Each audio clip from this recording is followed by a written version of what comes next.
All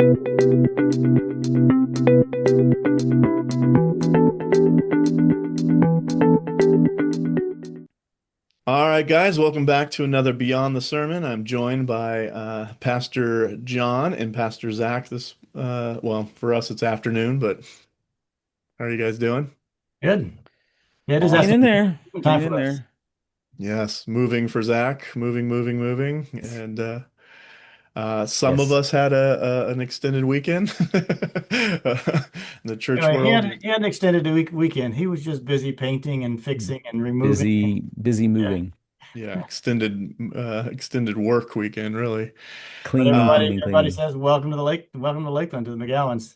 that's right. By the way, That's right. Welcome. And I always have to remind people, I lived in Lakeland 7 years before. I was at Florida Southern for 4, and then we lived 3 years here in town, downtown for 1 year, and then 2 years in right next to Target. We lived the South Target. Before there was a North Target, we lived next to the South Target. And so yeah, it's good to be back. Swan City. Be glad when I have furniture. oh, people, you're gonna have to put your address in the directory now, because I had someone text me on Sunday afternoon or What's my yesterday afternoon. address? Yeah, for your address. I think they wanted to bring a little something by. So Yeah, here comes the toilet paper and no, I'm just kidding. Hopefully We have not. a yeah, hard that's time not getting what into it my was. neighborhood, man. I That's Yeah. not what tell it you. was. All right, gentlemen, we're going to jump into this. We're still in our First Thessalonians conversation, and I thought this last week's was interesting in one sense. You guys were highlighting what does it mean to live a life holy to God, or to really live a holy life dedicated to God. Um, y'all dipped into the brief but sexuality conversation. So I've got some hopefully some fun questions for us to kind of deep dive into. And the first one I wanted to jump into is in a lot of the conversations that I've had. I'm not sure what y'all's are like, but many people struggle to really see the difference between, if I ask someone, are you earning your salvation or earning God's love? They would mostly say no, like no, I know we're saved by grace and grace alone. But then you watch the way they live their lives, and a lot of the things they do actually contradict what they say. Does that make sense? So I Mhm. wonder if and I'm not trying to pick on our Catholic friends, but a lot of my dad used to say, like, even though I know I'm saved by grace, I still live as if I'm earning, or earning by works. I still live like I'm a Catholic, basically, he would say. And so yeah, there's a kind of a nuance there on what it means to live holy for God, yet I'm not earning that. I'm doing it out of this relationship, but then God says, "Well, in order to love me, you must obey me." So it's this kind of weird, like, well, chicken and egg, what comes first? So let's unpack that together. Mhm. And what's the difference really between those two things? How do we get better in living holy relationally towards God rather than trying to earn something? Your question assumes something or suggests something as a starting point as well, and that is that, and it maybe just asks us to be self-reflective about motivations, because there's lots of things in the scriptures that sound like commandments, which sound like it is a transactional type of thing, or that is a meritocracy type of relationship, and but clearly, I mean, I think about like the difference between um, when Zechariah questioned that Elizabeth's going to have a baby versus when Mary was told she's going to have a baby. They both asked the same question.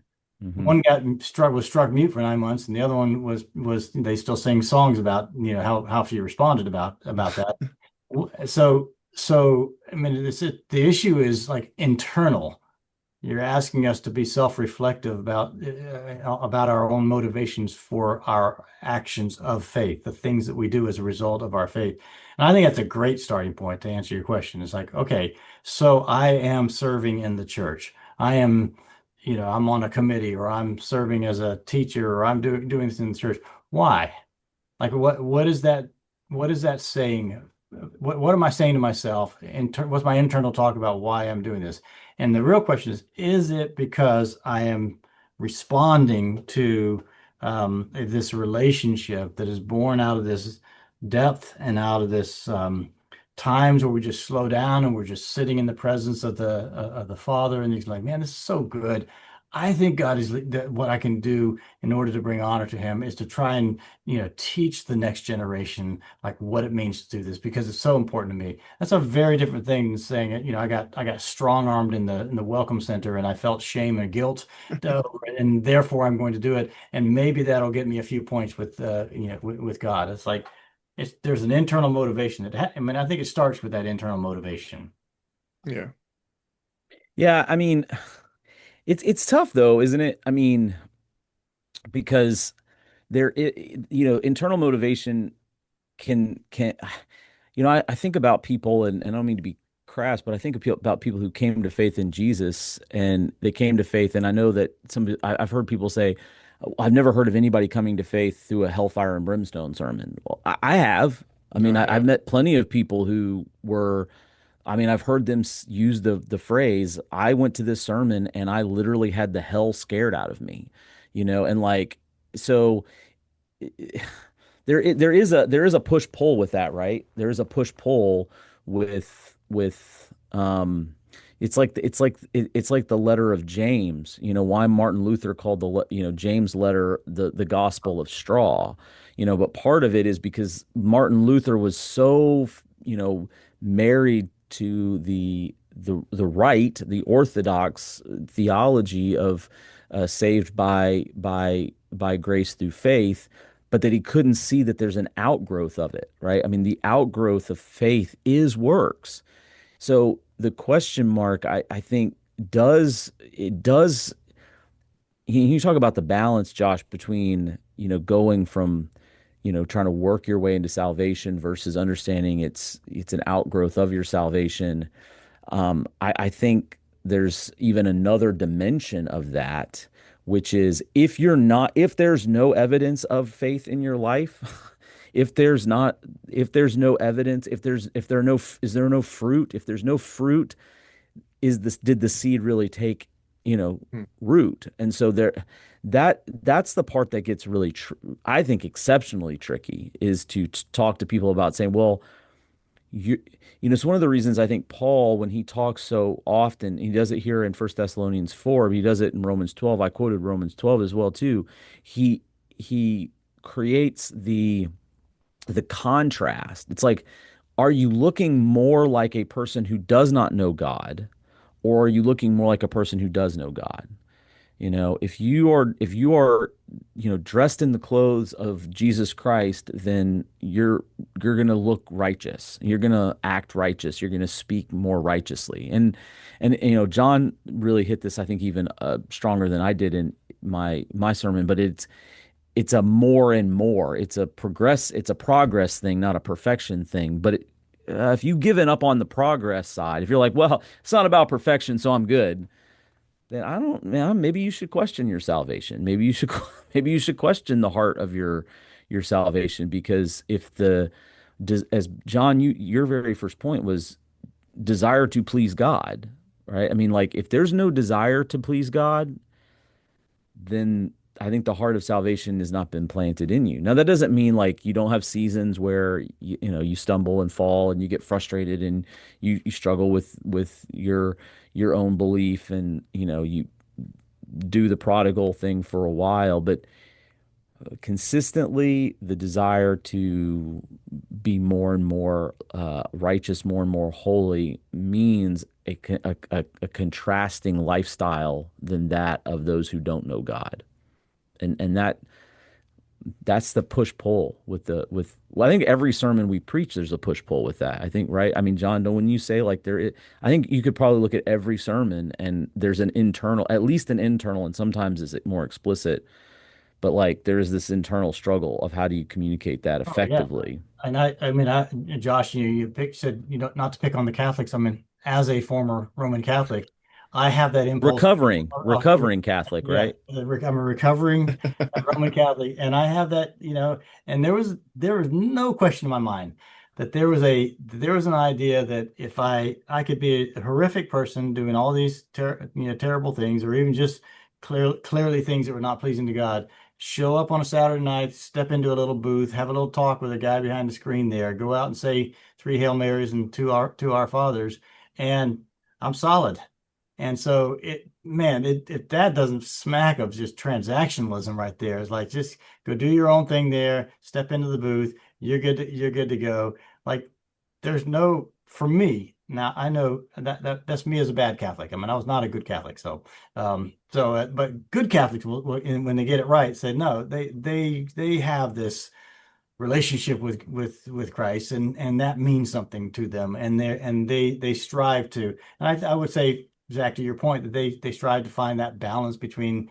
I mean, theologically, they get wonky with it, but I think lived experiences that the Catholics get wonky with it. But the lived experiences that I know that God has been gracious and come to me, and yet I want to please God, but I'm not doing the pleasing God because I'm trying to get something from God that He's not already given me. I think they got it hardwired, but it just gets if you just were able to push pause in some real time moment in life for a lot of people. I think that if you said, okay, let's just take Zach, you'd appreciate this. I was explaining clinical pastoral education to Josh the other day, what CPE is like when you go in seminary and the training process. They basically do this. They hit pause in a moment and they just parse out every thought, every word and every thought behind those words. And they say, what was going on inside of you? This is the part, and I said it out loud on Sunday, Zach, you and I and anybody preaches and teaches, if we just would journey with people and just get them to parse out any moment the thoughts behind their words. I would argue that there are plenty of people who are hoping that what they've just done pleases God in such a way that they get them some kind of credit. And there'll be a handful of them that like give me credit to keep me out of hell and keep me into heaven.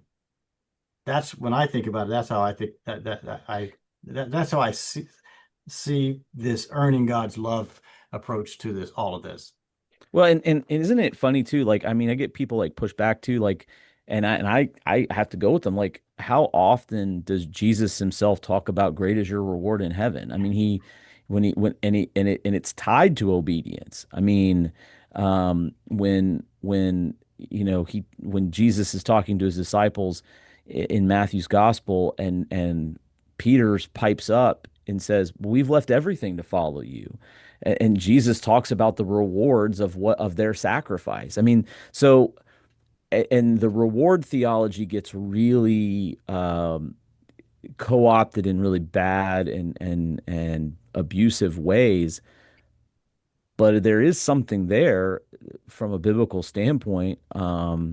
So and it's not just one off. I mean, there are quite a few times where Jesus talks about the rewards of even in the Beatitudes. It's a those are two-sided statements that have a reward on the other side. So it gets funny, but I think that centerpiece of all that is the motivation. Is it what are you what are you doing, you know, what you're doing for? Like what's the heart of that? Like, you know. Yeah, I see it as maybe the difference between, depending on how people grew up with parents in the home, there's a way of, especially when you're in your teen years and you're discovering independence, you're pushing back, you're trying to find where the boundaries are.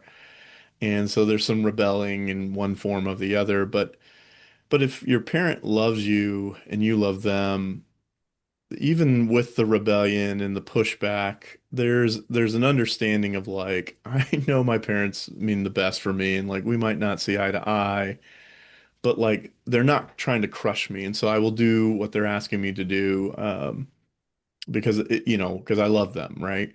As opposed to walking on eggshells with someone that at any point I don't do what they say, there's going to be a smack or screaming or dire consequences. And so it becomes this tyrant, this tyrannical kind of relationship where I'm basically just trying to please the oppressor. And unfortunately, there are lines of Christianity, or versions of Christianity, if you will, that's the idea we get, right? In the hands of a wrathful God sort of thing. And not to say that there isn't wrath, there definitely is, but it's this idea of like, well, I don't want to set the big guy off, so how much can I skirt the line or how under the radar can I live that doesn't get me enough sin to get the smashing, but then kind of just do, what I need to do to survive. And I go, man, if that's your idea of a relationship with God, it couldn't be further from the truth of what it could be. It's the troublesome part of the whole conversation is that what you were just describing, and that is like what kind of a relationship is that? Hmm. What kind of relationship is it if you're busy thinking about, to your point earlier, Zach, about the ultimate rewards that I'm going to get? That's what I'm trying to get. I mean, that's the Tim Keller take on the whole prodigal God and Mhm. prodigal son's story, is that Hmm. you don't actually want the father. You just want the Hmm. advanced, better situation in the eternal realm. Hmm. You want a bigger house in heaven, that type of thing. You don't actually want the father. And likewise, if you're I mean, I get the fear part. Now, that's a different conversation. That some people's image of God is that.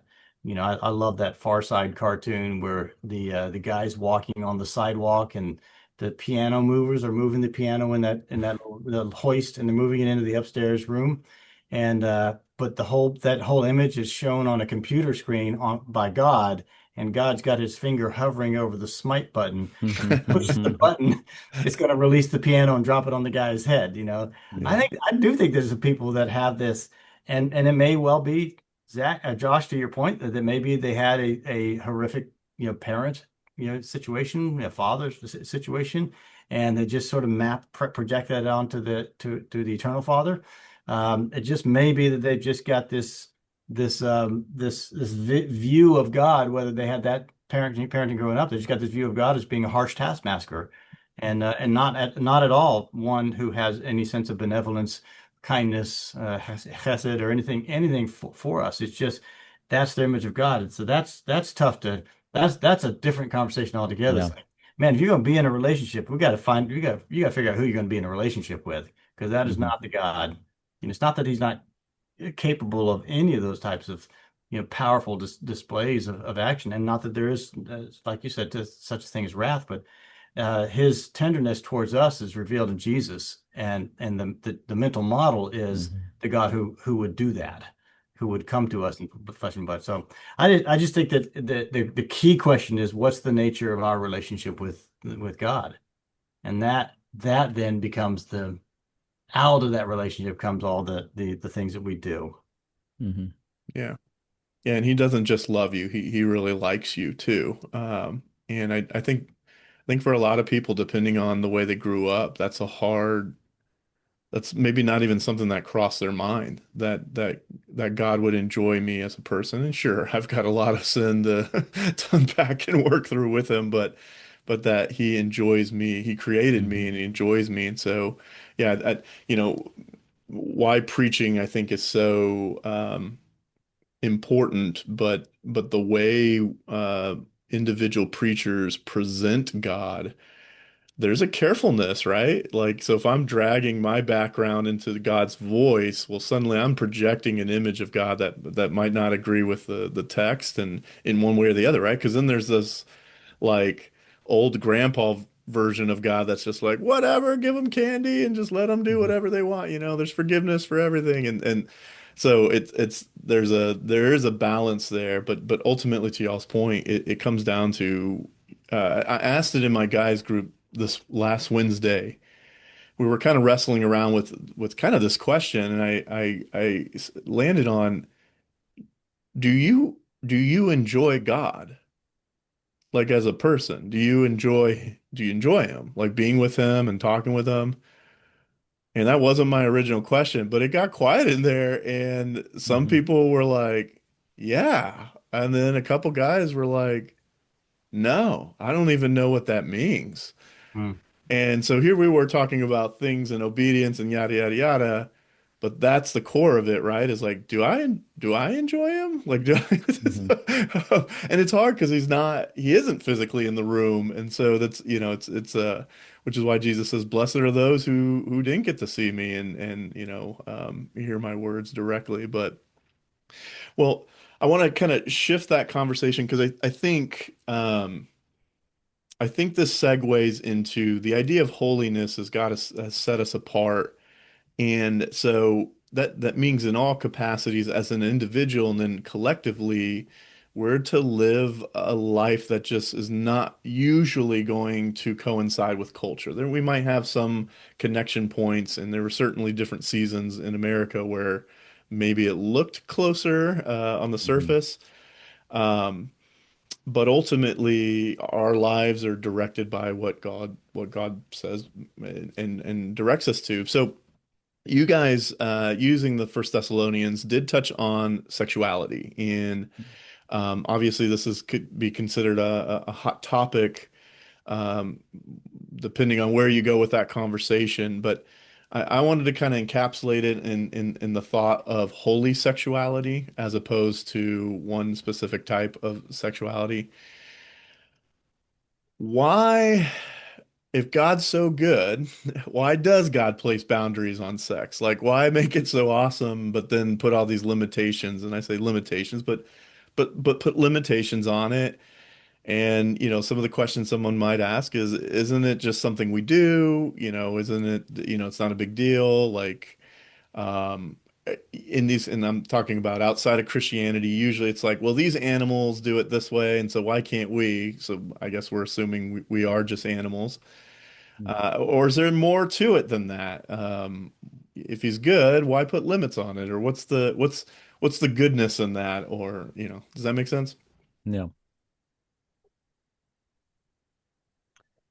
Yeah, I Well, mean, I would, we hit this topic a few, several weeks ago in the Seven Deadly Sins series as well.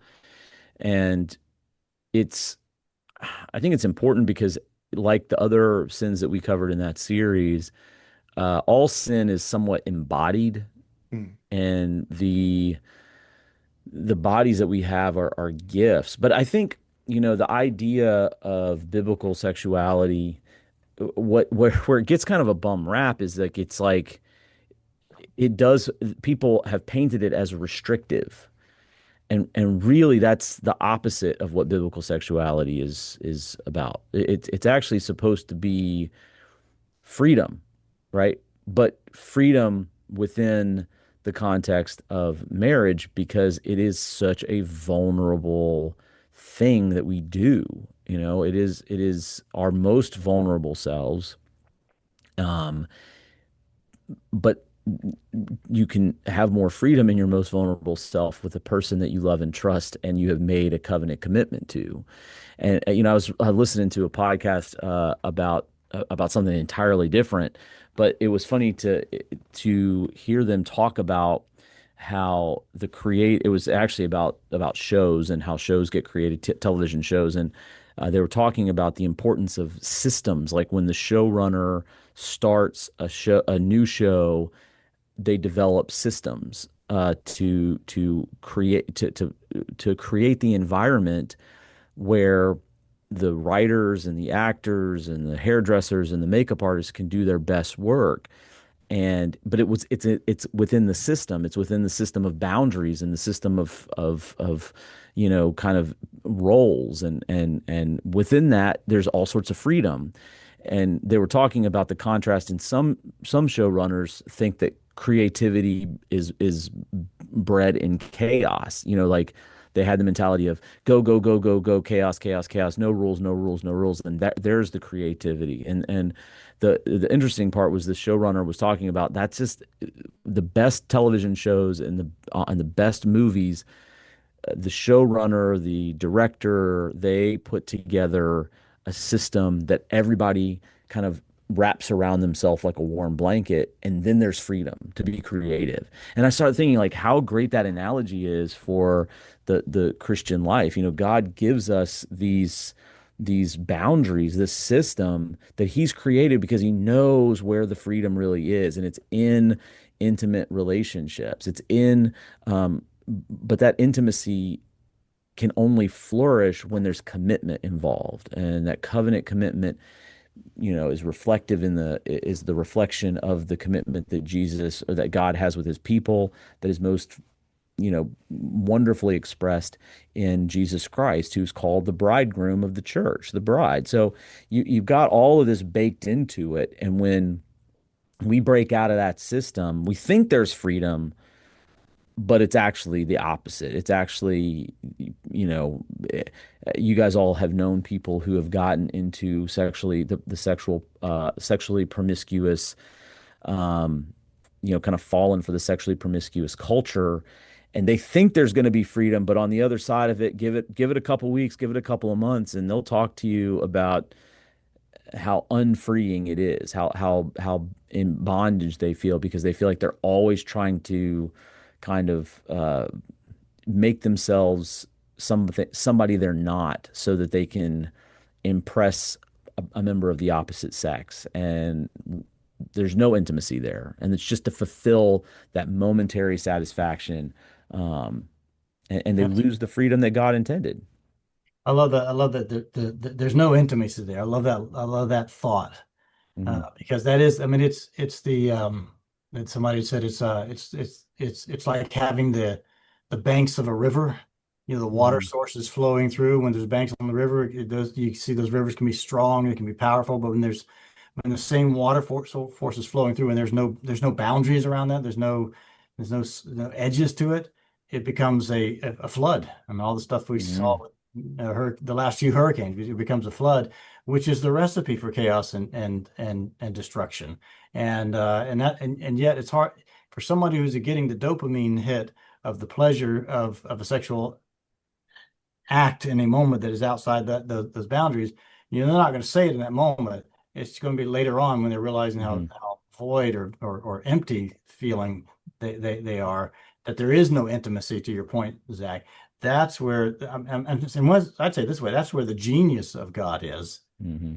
The genius of God is that when you're living in that and you experience both the pleasure, the dopamine hits, and the intimacy, God's like, man, I got the best possible plan for you. And that then becomes a reflection of the intimacy and the exclusivity of God in his covenantal relationship with us Hmm. as a people and us as an individual as well. So the covenantal nature of the actions within the covenantal relationship make it even that much deeper as it reflects the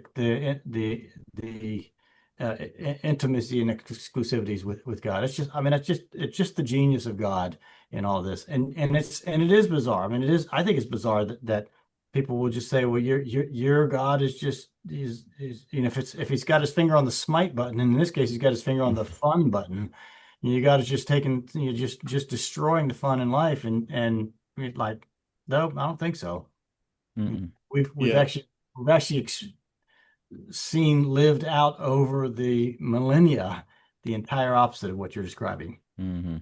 Yeah, I think there's a struggle with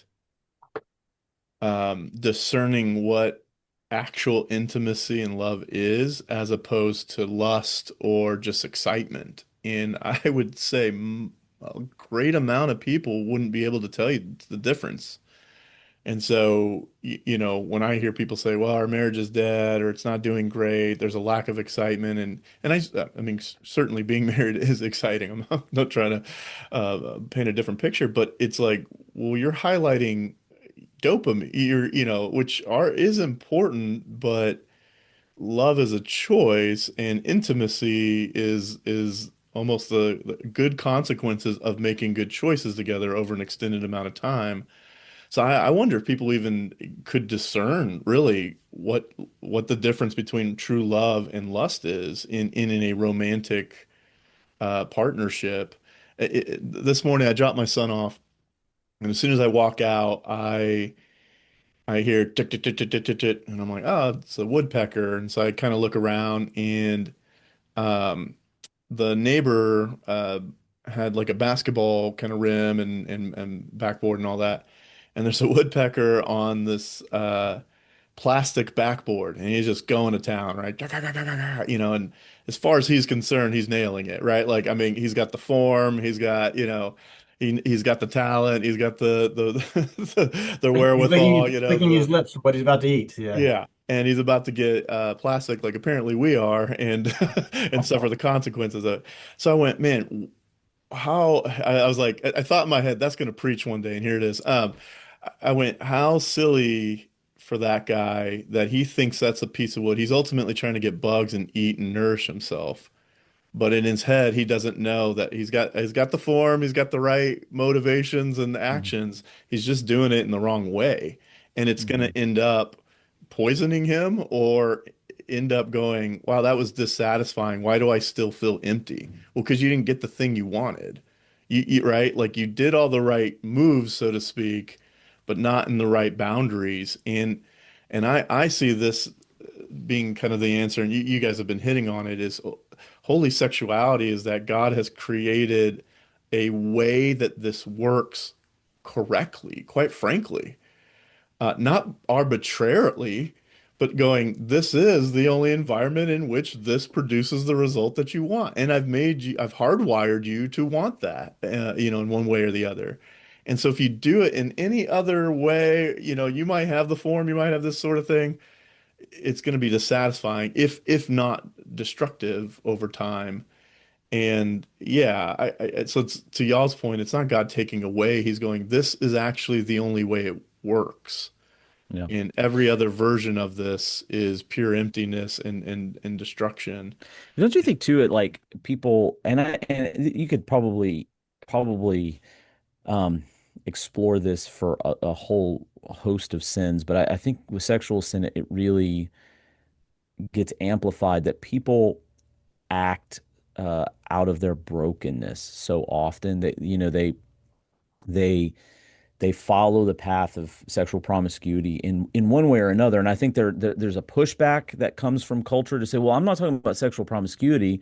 I'm talking about serial monogamy. You know, like you have people that will say, well, what about serial monogamy? I mean, I'm intimate. I know this person. I've committed to this person. It's just, I don't think I'm going to, Mhm. love this person for the rest of my life. Well, I'm like, well, then you're inherently holding back. And the question I would have, and I've had with in conversations, is like, let's dig deeper and say, what is it about the brokenness that you've experienced in your life leading up to this moment that causes you to chase after this?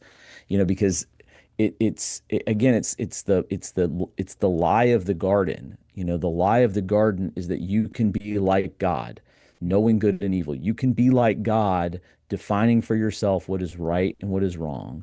And so it's Satan playing on the the desire for Adam and Eve to kind of like define for themselves something and to take over the ownership of God. And I think like, there's some people that become either sexually promiscuous or whatnot because they're trying to fill the loneliness void that can only be filled by the God who created them. That relational and that sounds very, preachy, like churchese, but that's the way it is. Or they've suffered kind of some horrendous abuse, and they think that their value is only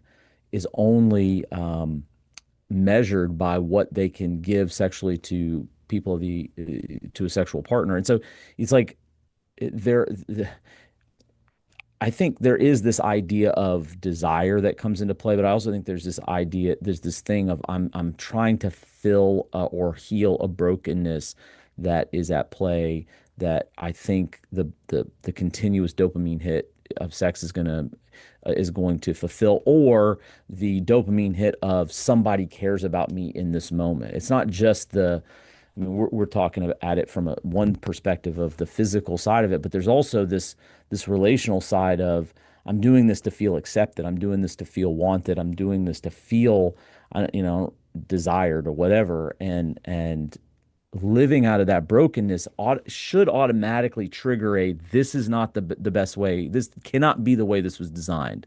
But for a variety of reasons that play into our broken, uh, hearts and minds and spirits. We don't believe that. We think this is the way I'm going to fix this problem. Well, what I love about that image of just trying to fill that loneliness void, or understanding my own value to be tied to what I can give to another person, that brokenness that's behind that question, and what I love about that image is that what again, I come back to the genius of God. What God offers to us is a way for us to be seen in the by the eternal and through the eternal eyes, and then seen by this world as whole.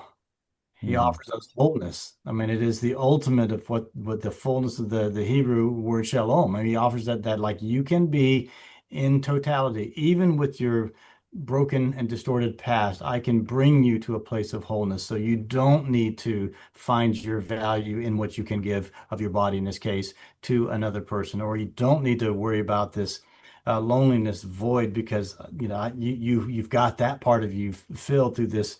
I mean, it is it is changing a sense of, I mean, I know identity politics and identity sexuality is a big part of the conversation. It's kind of a separate from this conversation about boundaries around sex, but it's still a big conversation about, identity, sexual identity is now tied to my core identity. mhm, And for many people like that, I think that brokenness has become, if not has become core to them, if not close to core to them. Like that, I'm just at my core a broken person, and you can almost just see God from heaven to go, no, no, you're not. Yeah. No, Well, and that without, don't diminish what I've done for you.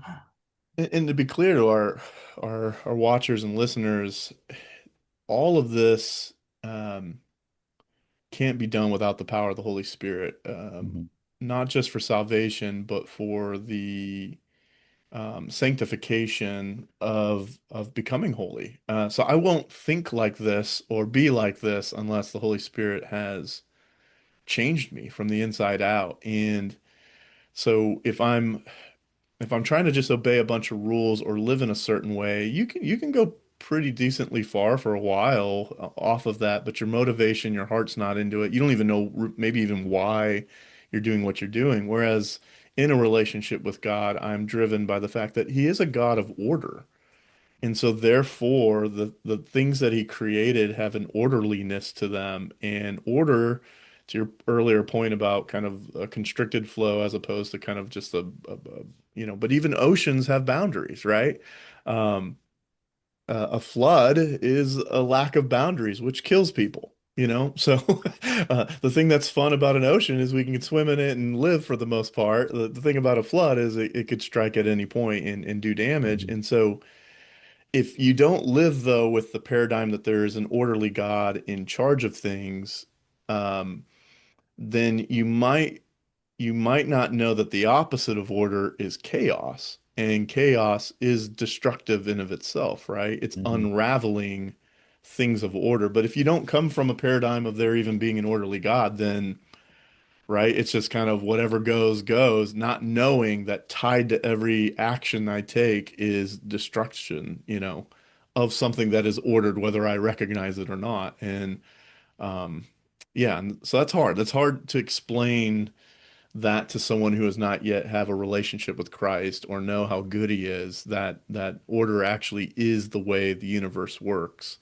And the moments that we see it fraying and destroying, that's the work of the enemy and the work of that disorder that God one day will correct all of it. Well, and I think getting people to understand that freedom does not exist with a lack of rules and boundaries. It's like John, your opening illustration on Sunday with the rule book of the PGA, the tour, 570 odd pages of rules. It's like, you know, thousands and thousands and thousands of people play golf all the time, perfectly content to take that rule book and say, I'm going to play this game according to these rules, because the alternative is it's not a fun game if everybody's just doing what they want to do. It's like, um, Like trying so to play a game with a 2-year-old, trying to play a game yeah, with a 2-year-old. Yeah, I mean it sounds fun for a little while, but you know, you're not gonna have a multi-million or multi-billion dollar industry based on a 2-year-old playing golf, you know, and oh, you know what I'm gonna do? I'm gonna pick the ball up and chuck it as far as I can, and I'm just gonna go drop it in the hole. You know, it's just like playing putt-putt with, you know, your little cousins or whatever. So it's like getting people to understand that actually in rules and in structures and in systems, that's where there's actual freedom. Like it's not a restriction of freedom, it actually provides the greatest amount of freedom. Then it's a little bit of an easier leap to say, of course God is a God of rules and systems, because rules and systems by their nature actually open up the door for true freedom and enjoyment. So it's like this, it's the logical syllogism, depending on where you want to start, to say, well, rules and regulations, and those are not restrictions to our freedom. They actually open the door for greater expressions of freedom. Um, so therefore, God is a God of if we say God is a God of freedom, which we believe, then God would be a God of order and structures and rules. We should Yeah. expect no less than that. Well, and I saw my son the other day. He was saying, yes, you know, and his friends are clustered around him, and he's like, so and so is my best friend. And you see them kind of puff their chest out, like, yeah. And he's like, and then so and so is my best friend, and then so and so, and then so and so, and then so, and then suddenly you kind of see this, like, oh, I guess we're not special since we're all special, right? And so going back to the intimacy thing, what makes intimacy so special is that I have chosen one person, and then now I'm like living my life in a way, you know, in marriage, to say this is how I'm going to show you that I'm dedicated in the long term. It's a lot less special going, you're special and you're special and you're special, you know, it loses what makes intimacy so beautiful.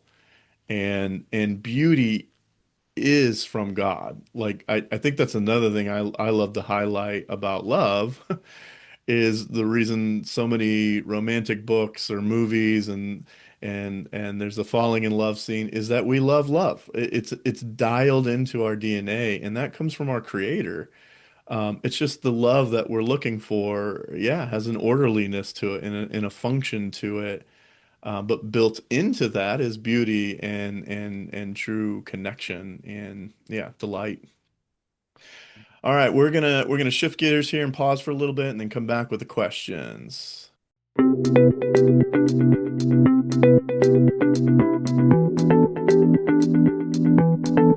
All right, we're back with questions for our small groups or grow groups. What questions would you guys lead off with? What are you thinking? Well, we've used the word motivation a ton, and it's just this this conversation. I would chew on that as a group and say, okay, let's talk about motivation. How do you how, how do you know why you do the thing that you do? Just do you, what does that look? What does that type of self-reflection look like? Where you are able to say, okay, I just did this act of kindness or this act of generosity, this is sacrificial act for the good of another person. What was my true motivation in that? How do you know? How do you get to that point? That would be I mean, I'd enjoy having that conversation with a group of people as well. It's like, how do I even know? Like, what was it? I mean, like as Isaiah says, you know, even our best deeds are like filthy Mm. rags, and like we're just tainted. So, you know, was that a little bit tainted? Was that a lot tainted? I mean, that would be a fun conversation to have. Like, okay, I just gave I just gave to this project, and I gave $1,000 to it. What was my motivation for that? Yeah, I mean, that'd be good.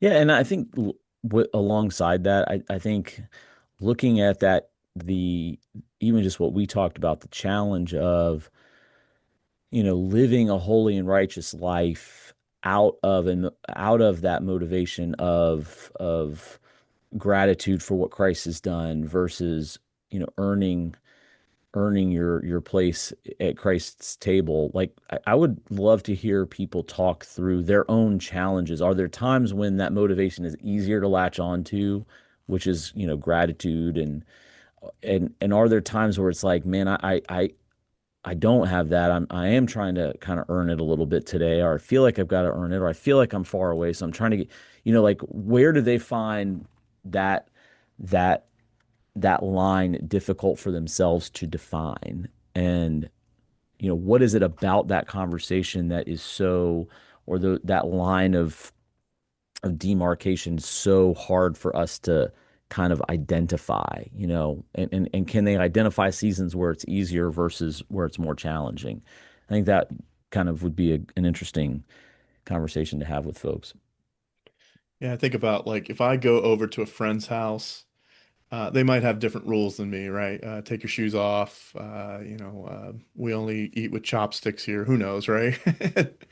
And so when I visit someone that I care about or want to honor or love, I'm entering kind of their world and so their rules in a sense, and I want to honor those. And so I'm in the kingdom of God. It's his world and it's his structure. So as I move about, I want to honor him in kind of the way that I live my life. But Christianity goes even a step deeper, which is then he moves into me. So the Holy Spirit is finding the temple within me, which means if I have someone I love and care for move into my space, then I want to set the bed up for them. I want to honor them and love them and cherish them in a way that makes them the most comfortable and the most at home.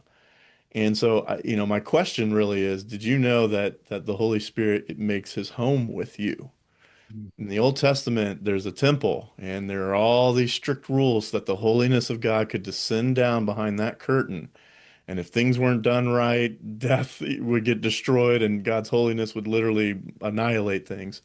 Now his home is in us, in you individually, and me individually. And so I want to make sure that my temple, my body literally is a space that is honorable and holy for him to dwell in. And if I love him, that's just kind of an ongoing. So my question is, do you know that? Do you know that you are that's what the temple of God means, that he dwells with you. Um, and so then, therefore, everything I engage with my body, in my appetite, my sexual appetite, you name it, wherever it is on there, that plays a huge part in my relationship with him because he's here with me. And so the Hmm. things I do and engage in, I'm now dragging him into that, right? And so if I like to go get in fights, do you think my wife wants me to go drag her into those fights with me? No, she's going, I don't want anything to do with that. Not that I get into fights, okay, just to clarify. Um, that the Holy Spirit is with us at all times, those that are his children. And so the things I do really do matter. And I'm bringing him with me. Well, isn't that's what that was the motivation that Paul gave the Corinthian church about what they did with Yes. their bodies is Yep. the indwelling of the Holy Spirit's always there, whether you feel it all the time or not. And that's why he consistently in the Corinthian church had it. I mean, whereas the Thessalonian church, we keep talking about how they did so many things right, and Paul's words were like, just keep doing it, like do it more and more. The Corinthians were the opposite. Like they were maybe hitting the mark, one out of, seven or eight times, but all the others like, man, you guys have no idea. You guys are shacking up with your in-law. It's weird, weird stuff, right? Maybe Not maybe Aphrodite worship there. Yeah. It was too maybe you didn't strong. stay in Thessaloniki too long enough to see it. Yeah. Yeah. He wasn't there super long, right? I mean, he was Yeah. only there a few months. Yeah, and And I think yeah. to that, like, we talked about the idea of order, God's orderliness and the freedom in the orderliness. But there I think so many people have like an internal struggle with that. Um, and I would it would be interesting to see people explore what rules and what order are they. Well, we'll ask the question like, is that you? Like, I mean, there's some people that are like, no, no, no, no, give me order, give me like, I don't want chaos. I know that there's freedom in that. I'd say, why is that the case for them? Like, why is it easy for them to accept that? Is it because of their own background and own experiences? But for those that it's not, like, what are the rules that they are perfectly happy to accept and want everybody to abide by, and which rules are they not? Why is it the sexual ethic, the one kind of area that becomes a little bit squishy for people to accept a sexual, accept a boundary, accept a rule behind? Like, why do they think that that is? Um, Mhm. and Yeah. unpack that a little bit in conversation. Well, I think with that, it would be good to have. I mean, you started with this, Josh, is like, why did God put boundaries around sexuality? Why are the restraints there in the first place? What is the initial motivation? We've been talking about that, but for the sake of a group, you know, have the conversation in the group. Hopefully it will reflect the Mhm. things like we've been talking about that they would say and kind of internalize for themselves that because because sex is not casual, not nice, not God's eyes. We talk about casual sex. It's not casual in God's eyes. It's powerful in God's eyes, and it's because that intimacy and that exclusivity are a reflection of the covenantal nature of God with Israel, God with us, and that is powerful. That is a powerful image. So I think it'd be a helpful conversation to have in a group. That's all right. That's great. By the way, Anything else? I think Zach's statement would be a helpful conversation to have as well, because a lot of the distortions, the distorted vision for sexuality comes out of the brokenness. Not all of it, but a lot of it does come out of Mhm. brokenness. I'm trying to get myself worth, my prove my value to another person, and I'm going to do that through my body and through sex, or I'm just trying to filled this I like how you said it, Zach, this loneliness void Mhm. through this, which is another distortion of the kind of ultimate um, filling that comes from God with his presence and with his identity put on you. So it's just there's a lot of distorted vision of sexuality that comes out of brokenness, and Mhm. talk about that in a group. That's great. All right, gentlemen. Well, I appreciate it. I think we've set our small groups up for success in one way or the other. But I appreciate being in this series and look forward to what else we'll be talking about in the future. Okay. All right, guys. Thanks, We'll see you Josh. next week. Bye, everybody. Appreciate it. Bye.